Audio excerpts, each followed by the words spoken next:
অর্থনীতির দাবি মেনে 14 বছর পর অবশেষে ভাড়া বাড়ল মেট্রোর। সেই সঙ্গে কমল স্মার্ট কার্ডে বোনাসও। মঙ্গলবার দুপুরে কলকাতা মেট্রোর ভাড়া বাড়ানোর প্রস্তাবে সম্মতি দেন রেলমন্ত্রী মল্লিকার্জুন খাড়গে। এক নজরে দেখে নেওয়া যাক মেট্রোর ভাড়া কি ছিল, কি হলো। বর্তমানে প্রথম 5 কিলোমিটার পর্যন্ত ভাড়া 4 টাকা, 5 থেকে 10 কিলোমিটার পর্যন্ত 6 টাকা, 10 থেকে 15 কিলোমিটার পর্যন্ত 8 টাকা, 15 থেকে 20 কিলোমিটার পর্যন্ত 10 টাকা, 20 থেকে 25 কিলোমিটার পর্যন্ত 12 টাকা এবং 25 কিলোমিটারের বেশি হলে 14 টাকা ভাড়া দিতে হয়। নতুন বিন্যাসে প্রথম 2 কিলোমিটারের জন্য ভাড়া দিতে হবে 5 টাকা, 2 থেকে 6 কিলোমিটার দূরত্বের জন্য ভাড়া হবে 10 টাকা, 6 থেকে 12 কিলোমিটার 15 টাকা, 12 থেকে 24 কিলোমিটার 20 টাকা, 24 থেকে 30 কিলোমিটার 25 টাকা এবং 30 থেকে 40 কিলোমিটার যেতে ভাড়া দিতে হবে 30 টাকা। তবে বর্তমানে মেট্রোর কোনো স্টেশনের দূরত্বই 30 থেকে 40 কিলোমিটারের মধ্যে পড়ে না। রেল বোর্ডের বক্তব্য, এটা ভবিষ্যতে সম্প্রসারণের কথা মাথায় রেখেই করা হয়েছে। একদিকে যখন বাড়ছে মেট্রোর ভাড়া, তখন অন্যদিকে কমছে স্মার্ট কার্ডের বোনাস। এদিকে মেট্রোয় এবার চালু হচ্ছে নতুন দিনভরের টিকিট। 250 টাকার এই টিকিটে যতবার খুশি যাতায়াত করা যাবে। পাশাপাশি থাকবে 550 টাকার 3 দিনের টিকিটও। 18 অক্টোবর থেকে কার্যকর হবে এই নয়া ভাড়া। ঈশ্বরকণার নোবেল প্রাপ্তি। ঈশ্বরকণা বা গড পার্টিকেল নামে এই কণার অস্তিত্ব সন্ধানের জন্য নোবেল পুরস্কার পেলেন ব্রিটিশ বিজ্ঞানী পিটার হিগস এবং বেলজিয়ামের বিজ্ঞানী ফ্রাঁসোয়া ইংলার্ড। ঈশ্বরকণা বা গড পার্টিকেলের অপর নাম হিগস বোসেন কণা। 1924 সালে এই কণার অস্তিত্ব কল্পনা করেছিলেন বিজ্ঞানী সত্যেন্দ্রনাথ বসু। এই কণা না থাকলে বিশ্ব ব্রহ্মাণ্ডে বস্তু হতো ভরহীন, থাকতো না কোনো গ্রহ, নক্ষত্র, পাহাড়, পর্বত, এমনকি মানুষও। 1964 সালে সেই কণার তাত্ত্বিক ব্যাখ্যা দেন পিটার হিগস।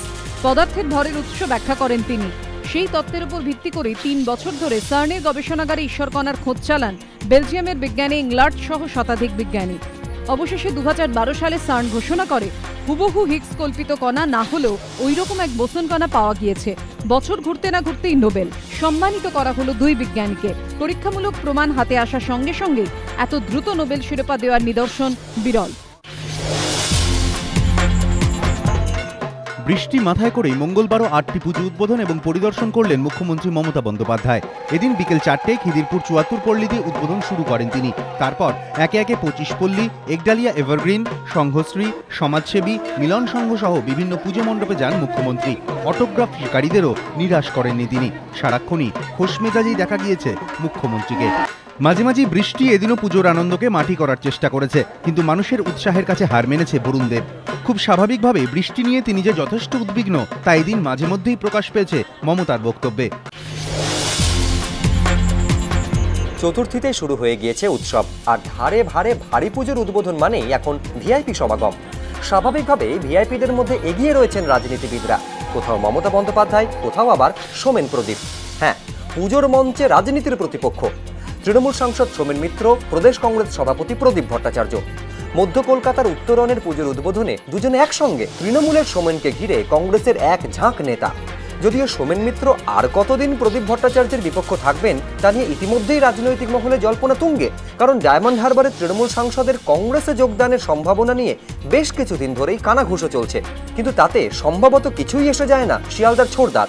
তাই তো তিনি অবলীলায় বলেন কংগ্রেসের অমিতাভ চক্রবর্তী, সন্তোষ পাঠকরা তাকে রীতিমতো হাইজ্যাক করে পুজোর উদ্বোধন করাতে নিয়ে এসেছেন। আর তৃণমূল সাংসদকে পাশে দাঁড় করিয়েই রাজ্যের বর্তমান পরিস্থিতি থেকে মুক্তির জন্য দেবী দুর্গার কাছে প্রার্থনা সারলেন প্রদীপ ভট্টাচার্য।